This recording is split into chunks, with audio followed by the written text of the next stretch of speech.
back to the Great Ojibwe Baking Show. I'm your host, Marissa Carr, and today I am going to show you how to make a great and really fast chocolate cupcake recipe. You can also make cake if you want a whole cake, not cupcakes.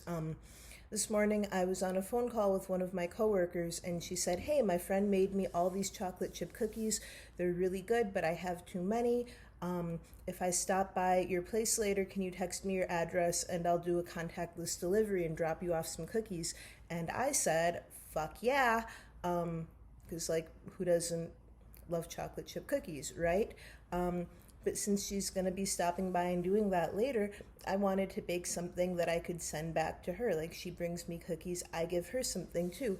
The thing is, I'm working from home, but I am still working, which means that I don't have all day to bake something delicious. So I'm taking what I'm basically thinking of as my lunch break to whip up the fastest cake recipe that I know.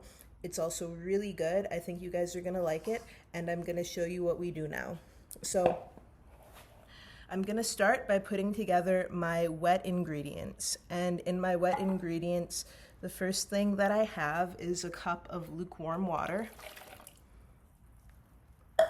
The second thing that I have is a cup of mayonnaise. And you might be saying, like, what, mayonnaise? That's disgusting. Are you kidding me?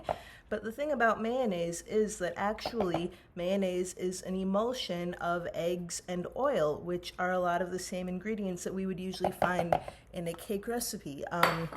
So actually you can substitute mayonnaise in here, and it'll do a lot of the same things that eggs and oil would do, which is primarily in this case to add fat and hydration into our cake and to make it nice and moist. It's also a good trick to have up your sleeve if you're out of groceries and you need to bake a cake. And then in my wet ingredients, I'm also gonna put 1 teaspoon of vanilla. Pop that in there. And I have a cup of sugar. Now you may be thinking, like, sugar, is that not technically dry? Yeah, technically, but we're adding it in with our wet ingredients. It's fine. So, just suspend your disbelief and deal with that. Everything will be okay.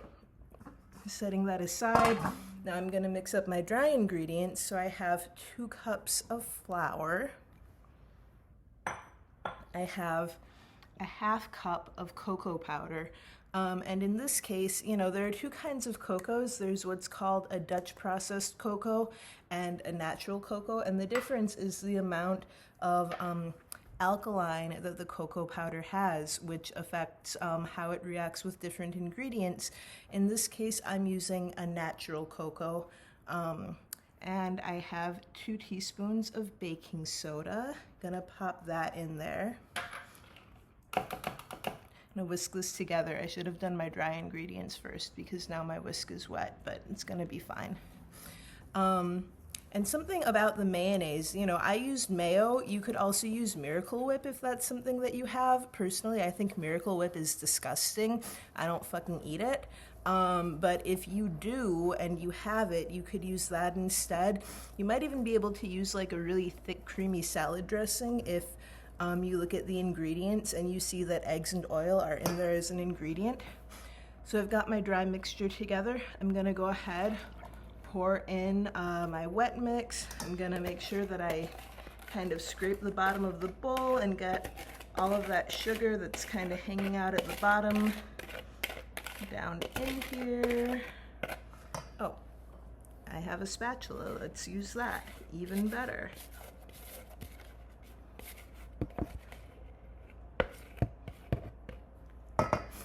Great. And now I'm gonna whisk this together. I don't want to overmix it. There might be a few lumps in the batter when I'm done, and that's okay. Because those, if they're small lumps, those will kind of hydrate and dissolve in the oven, but we don't want to overmix and make our cupcakes tough. Cool. So that is just mixed, just barely mixed, just mixed enough. I am gonna fill my cupcake pan and pop these bad boys in the oven at 350 for about 15 minutes. Hey, welcome back to the Great Ojibwe Baking Show.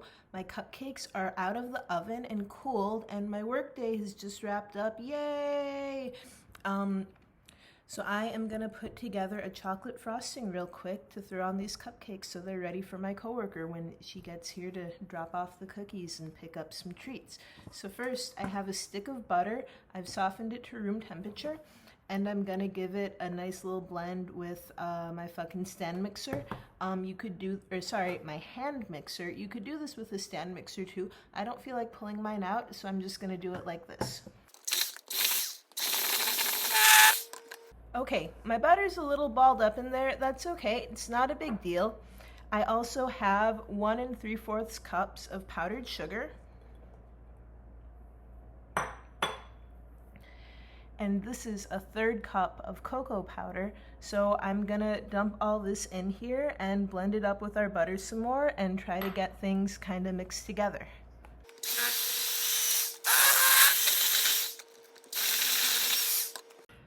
Okay, I did this off camera. I forgot I wasn't recording, but I just added 2 teaspoons of heavy cream and beat it some more, and now you can see that it's starting to get darker. You know, the mixture is moistened, things are starting to hold together.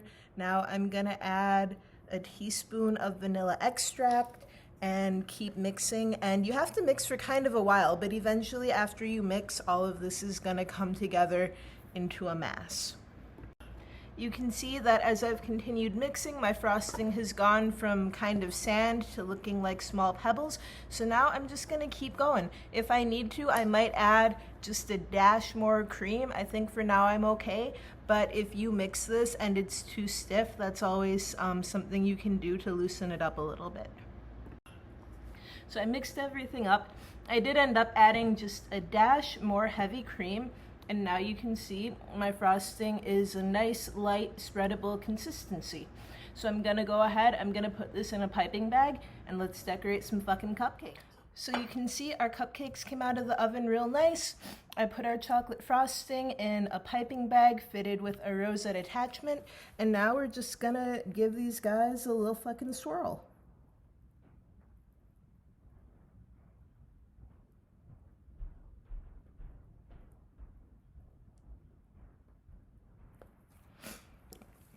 Great, we got a nice swirl of icing on there. Just to dress it up a little, we're gonna do a few colored sprinkles, cause you know, why the fuck not? And then finally, one of my little secret tips for when I make cupcakes with a really rich chocolate icing like this is to give them a little sprinkle of salt to finish it off.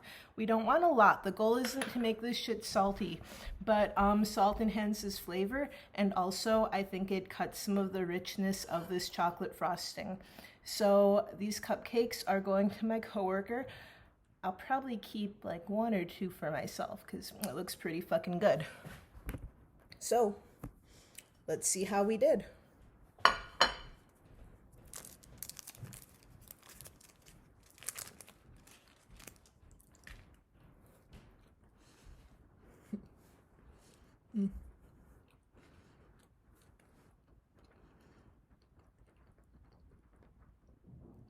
Yeah, it's really fucking good.